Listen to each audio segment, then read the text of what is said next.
오늘 저희가 함께 깊이 파고 들어볼 내용은 이정구 목사의 설교입니다. 어쩌면 많은 분들이 가정 안에서 겪는 갈등 때문에 사는 게 지옥 같다고 느끼실 수도 있는데요. 오늘 이 설교가 바로 그 지점에 아주 구체적인 해법을 던져줍니다. 핵심 질문은 이거예요. 천국은 정말 죽어서만 가는 곳일까요? 이 설교는 아주 단호하게 아니다라고 말합니다. 천국은 먼 미래가 아니라 바로 지금 내 가정 안에서 나의 선택으로 만들어갈 수 있는 현실이라는 거죠. 맞습니다. 그래서 오늘 저희의 목표는 이 설교가 제시하는 가정을 지옥에서 천국으로 바꾸는 세 가지 열쇠, 이걸 통해서 청취자님께서 바로 적용해 볼 수 있는 실질적인 지혜를 함께 찾아보는 겁니다. 네. 그리고 이 설교는 시작부터 아주 중요한 신학적 전제를 깔고 가요. 성경에 나오는 하나님의 나라는 너희 안에 있느니라 이 구절에서 출발하거든요. 아, 네네. 이걸 이렇게 연결하는 겁니다. 이 땅에서 내 안에 예수님을 주인으로 모심으로써 마음의 천국, 가정의 천국을 경험하며 사는 것, 이것이야말로 그 사람이 죽음 이후에 영원한 천국에 들어갈 자격이 있다는 가장 확실한 증거가 된다는 거죠. 아, 그러니까 이 땅에서의 삶이 일종의 증거가 된다는 말씀이시군요. 그렇죠. 다시 말해 이 땅에서의 삶은 천국의 예행 연습 같은 겁니다. 이 연습이 잘 되는 걸 보면서 내가 정말 천국 갈 사람이구나. 이걸 확신할 수 있다는 게 이 설교의 근간을 이루는 핵심 사상입니다. 천국의 예행 연습이라. 와, 관점 자체가 굉장히 흥미로운데요. 그럼 그 연습의 시작점이 될 만한 설교 초반에 나오는 아주 강렬한 이야기부터 시작해보죠. 사는 게 너무 고통스러워서 차라리 저 좀 천국으로 데려가 달라고 매일 기도했던 한 주부의 이야기요. 네, 바로 그 이야기의 결말이 이 설교 전체의 대전제가 되죠. 이 주부의 간절한 기도에 하나님이 즉각 응답하시는 게 아니라 3주간의 과제를 내주시잖아요. 맞아요. 설교에서는 그 과제를 하나하나 따라가는데 저희는 핵심만 좀 빠르게 짚어보죠. 하나님이 이 여성분께 네가 떠날 준비를 하라면서 3주간의 미션을 주십니다. 마지막이라 생각하고 집안을 깨끗이 정리하고 아이들을 온 힘 다해 사랑해주고 심지어는 그 꼴도 보기 싫던 남편에게까지 친절을 베푸라는 거였죠. 그렇죠. 그리고 3주 뒤 모든 과제를 마친 이 여성에게 하나님이 말씀하십니다. 자, 이제 떠나기 전에 네 집을 한번 돌아보렴.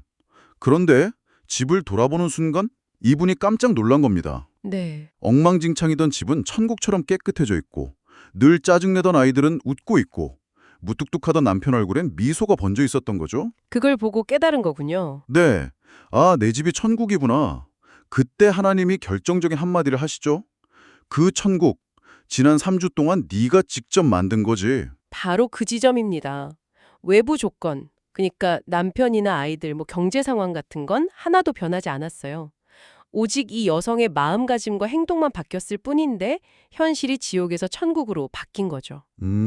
근데 저는 이 이야기를 들으면서 청취자분들이 가질 만한 의문이 바로 들더라고요. 이 이야기? 어떻게 보면 아내 한 사람의 일방적인 희생으로 모든 게 바뀐 거잖아요. 그렇죠. 그렇게 보일 수 있죠. 남편은 아무것도 안 했는데 아내가 만든 천국을 그냥 누리는 셈이고요. 요즘 시대에 이런 해법이 과연 와닿을까? 왜 나만 노력해야 해? 이런 반발심이 들 것 같아요. 정확한 지적이십니다. 만약 이 설교가 단순히 한 사람의 희생을 강요하는 것이라면 절대 지속 가능할 수가 없겠죠. 그래서 이 설교는 그 질문, 왜 나만 노력해야 하는가에 대한 답으로 첫 번째 열쇠인 사랑을 제시합니다. 그런데 여기서 말하는 사랑은 우리가 보통 생각하는 그런 감정적인 사랑이나 의지적인 노력을 뛰어넘는 개념이에요. 그 다른 차원의 사랑을 보여주는 게 바로 그 유명한 긴 숟가락 비유더군요. 맞습니다. 지옥에 가보니까 온갖 진수성찬이 차려져 있는데 사람들 손에는 1미터가 넘는 숟가락이 들려있고 모두가 굶주려서 앙상하게 말라가고 있죠. 그 긴 숟가락으로 자기 입에만 음식을 넣으려고 아등바등 하니까요. 네, 전형적인 이기심의 풍경이죠. 근데 천국도 똑같은 환경입니다. 똑같은 음식, 똑같은 긴 숟가락. 하지만 모두가 행복하고 풍요로워요. 그 긴 숟가락으로 서로를 먹여주고 있기 때문이죠. 이 비유는 명확합니다. 이기심이 지옥을, 이타심이 천국을 만든다. 하지만 설교는 여기서 멈추지 않고 더 근본적인 질문을 던집니다. 알겠는데 나는 왜 본능적으로 내 입에 먼저 숟가락을 가져가려고 하는가? 그러게요. 서로 먹여줘야지라고 머리로는 알아도 막상 그 상황이 되면 내 입이 먼저인 게 상함이니까요. 바로 그겁니다. 설교는 우리의 타고난 본성 자체가 이기적이기 때문이라고 진단해요. 이걸 인정하는 데서부터 진짜 변화가 시작된다는 거죠. 내 의지와 노력만으로 사랑하려고 했으면 얼마 못 가서 지치고 왜 나만 희생해야 해? 라는 억울함에 사로잡혀서 결국 다시 지옥으로 돌아가게 된다는 겁니다. 아, 그래서 설교가 제시하는 진짜 해법은 좀 파격적이에요. 바로 내 힘으로 사랑하려는 시도 자체를 내려놓으라는 겁니다. 사랑하려는 노력조차 내려놓으라니 그건 좀 역설적으로 들리는데요. 그럼 뭘 어떻게 해야 하죠? 아니라 내 안에 오신 예수 그리스도라는 믿음을 받아들이라는 거죠. 즉 사랑의 주체를 나에서 내 안에 예수님으로 바꾸는 겁니다. 이론은 알겠는데 이게 현실에서 예를 들어 배우자가 막말을 해서 화가 머리끝까지 치밀어 오르는 그런 순간에 어떻게 적용될 수 있을까요? 주인을 바꾼다는 게 그냥 감정을 억누르고 참으라는 말처럼 들릴 수도 있거든요. 그러다간 진짜 화병 나서 쓰러지는 거 아닐까요? 아주 좋은 질문입니다. 그게 바로 핵심이죠. 이건 감정을 억누르는 것과는 완전히 다릅니다. 배우자가 쓴소리를 할 때 제 안에 옛사람, 즉 저의 본성은 즉각적으로 방어하거나 더 아픈 말로 공격하라고 소리치죠. 그렇죠. 보통은 그렇죠. 하지만 그 순간 이건 내 옛사람의 반응이구나. 하지만 내 안의 주인은 예수님이시지. 그분이라면 이 상황에서 어떻게 하실까? 하고 잠시 멈추는 겁니다. 그리고 내 감정대로 쏘아붙이는 대신 예수님의 사랑과 지혜가 나를 통해 나가도록 그냥 자리를 내어드리는 훈련을 하는 거죠. 자리를 내어드린다. 네. 예를 들면 당신 말 들으니 내 마음이 정말 아프네. 하지만 당신이 왜 그렇게 화가 났는지 듣고 싶어. 와 같죠. 이건 내 인격 수양의 문제가 아니라 내 안에 진짜 주인이신 그분의 성품이 나를 통해 나타나도록 하는 믿음의 선택입니다.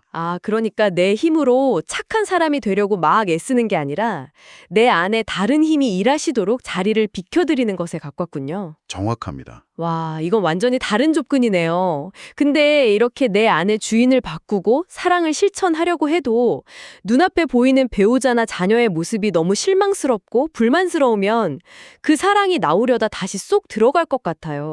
맞습니다. 그래서 두 번째 열쇠인 감사가 필요합니다. 사랑이 행동의 영역이라면 감사는 관점과 해석의 영역이거든요. 똑같은 상황을 보고도 어떤 사람은 지옥을 느끼고 어떤 사람은 천국을 경험합니다. 이게 바로 관점의 힘이죠. 설교에서는 이 관점의 차이를 보여주기 위해 극적인 두 사례를 대조하더군요. 첫 번째는 광야의 이스라엘 백성, 홍해가 갈라지는 기적을 보고 매일 하늘에서 만나가 내려오는 그런 초자연적인 공급을 받으면서도 물이 없다, 고기가 없다면서 끊임없이 원망과 불평을 쏟아냈죠. 네, 그들에게 광야는 지옥이었습니다. 결국 약속의 땅에 들어가지 못했죠. 반면 욥은 어떻습니까? 모든 재산과 10명의 자녀를 하루아침에 잃는 최악의 상황 속에서도 주신 이도 하나님이시요 거두신 이도 하나님이시니 하나님의 이름이 찬송을 받으실 것입니다. 라며 감사를 선택했습니다. 여기서 우리가 주목해야 할 점은 이 관점의 선택이 우리 뇌의 자연스러운 경향을 거스르는 일이라는 겁니다. 심리학에서 말하는 부정성 편향이라는 게 있잖아요. 네네. 부정성 편향. 인간의 뇌는 생존을 위해서 긍정적인 정보보다 부정적인 정보에 훨씬 더 민감하게 반응하도록 설계되어 있습니다. 그래서 10가지 칭찬을 들어도 한 가지 비난에 더 마음이 쓰이는 거군요. 바로 그거죠. 그러니 배우자의 수많은 장점은 당연하게 여기면서 사소한 단점 하나에 꽂혀서 내가 어쩌다 저런 인간을 만나서 라고 생각하는 건 어찌 보면 당연한 뇌의 작동 방식입니다. 하지만 그 순간 이미 내 마음속에 지옥이 시작되는 거죠. 네. 그래서 이 설교가 제안하는 감사는 이런 뇌의 본능적인 반응에 의식적으로 저항하는 훈련인 셈입니다. 본능에 저항하는 훈련이라니 더 와닿네요. 설교에서는 이걸 불만스러운 사실 너머에 진실을 보기로 선택하는 것이라고 표현하더군요. 맞습니다. 예를 들어 남편이 돈을 잘 못 번다는 건 눈앞의 사실일 수 있습니다. 그렇죠. 사실이죠. 하지만 그 사실 너머에 그래도 하나님이 내게 짝지어 주신 유일한 배필이며 이 세상 누구보다 나를 아껴주는 사람이라는 더 큰 진실을 보기로 의지적으로 선택하는 겁니다.